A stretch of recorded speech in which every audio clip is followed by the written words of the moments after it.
قرآن کریم میں وحی کی جو مختلف اقسام اور طریقہ بتایا گیا، ایک خاص سورہ شورى کے اندر آیت 51 اس میں وحی کے سلسلے میں کچھ باتیں بتائی گئیں۔ وَمَا كَانَ لِبَشَرٍ أَن يُكَلِّمَهُ اللَّهُ إِلَّا وَحْيًا أَوْ مِن وَرَاءِ حِجَابٍ أَوْ يُرْسِلَ رَسُولًا فَيُوحِيَ بِإِذْنِهِ مَا يَشَاءُ۔ کسی بھی انسان پر اگر اللہ تعالیٰ وحی بھیجنا چاہتے ہیں تو اس کے مختلف لیولز ہیں اور مختلف طریقہ ہے اس کا۔ مثلا یہ ہے کہ کبھی ایسے ہوتا ہے کہ براہ راست خطاب کیا جاتا ہے، جیسے موسیٰ علیہ السلام، ان کے ساتھ بغیر کسی فرشتے یا بغیر کسی درمیانی واسطے کے براہ راست ان کو مخاطب کیا گیا جب پہلی وحی ان پر نازل ہوئی۔ اور کبھی ایسے ہوتا ہے کہ خواب میں کوئی ایسی چیز دکھائی جاتی ہے جو نبی اچھی طرح سے سمجھ لے اور بعد میں اس پر وہ عمل کر سکے۔ مگر یہاں پر یہ نقطہ بھی ذہن میں رکھیں کہ نبی کے خواب میں اور ہمارے خواب میں بڑا فرق ہے۔ نبی کا خواب یہ حجت ہے، یہ پروف ہے، یہ دلیل ہے۔ عام لوگوں کا جو خواب ہوتا ہے وہ اس طرح کا حجت یا دلیل نہیں بن سکتا۔ اگر کسی کو خواب میں یہ بات دکھائی جائے کہ وہ اپنے بیٹے کو ذبح کر دے تو کیا وہ بیٹے کو ذبح کر دے گا؟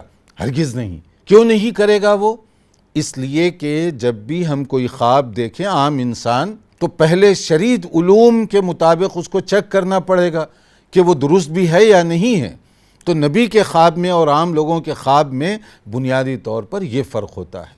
اور جو تیسری جو بہت اہم چیز ہے وہ ہے فرشتے کے ذریعے سے کوئی پیغام بھیجنا۔ جو انبیاء کرام علیہم السلام پر کثرت سے جو وحی آتی تھی وہ اسی قسم کی وحی تھی، یعنی فرشتے کے ذریعے سے انہیں جو بھی پیغام پہنچانا مقصد ہوتا وہ پیغام پہنچایا جاتا تھا۔ جیسے حضرت جبرائیل تشریف لے آتے، اللہ کا جو پیغام ہوتا انبیاء کرام تک وہ پہنچاتے، اور آخری نبی جناب محمد مصطفیٰ علیہ السلام کی خدمت میں وہ حاضر ہوتے رہے، اور جتنا پیغام دیا جاتا وہ پیغام لے کر وہ آیا کرتے تھے۔ لیکن یہاں پر وحی کے سلسلے میں کچھ باتیں ذہن میں رکھ۔ پہلی چیز تو یہ ہے کہ وحی اللہ کے حکم سے ہوتی ہے، جتنا اللہ تعالیٰ چاہے گا اتنا ہی وہ پیغام ان کو دیا جاتا ہے۔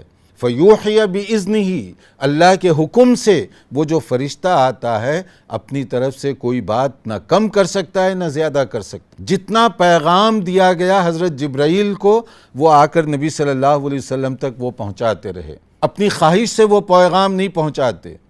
تو وحی یہ اللہ کی طرف سے ہے، اللہ کے حکم سے ہے، اور جتنا اللہ تعالیٰ چاہتا رہا اتنا ہی بھیجتا رہا وحی کے ذریعے۔ اس لیے دیکھیے پورا قرآن کریم ایک وقت میں نازل نہیں ہوا، کبھی کبھی تو ایک آیت لے کر آتے رہے حضرت جبرائیل، اور کبھی اس کا ایک جز لے کر آتے رہے۔ مختلف موقعوں پر تو حضرت جبرائیل تشریف لاتے رہے، مگر رمضان کے مہینے میں خصوصیت کے ساتھ، جیسے کہ امام بخاری نے ایک حدیث ذکر کی، ہر رات گویا کہ وہ آیا کرتے تھے، اور اس وقت تک جو قرآن مجید نازل ہو چکا ہوتا اس کا اعادہ کیا جاتا۔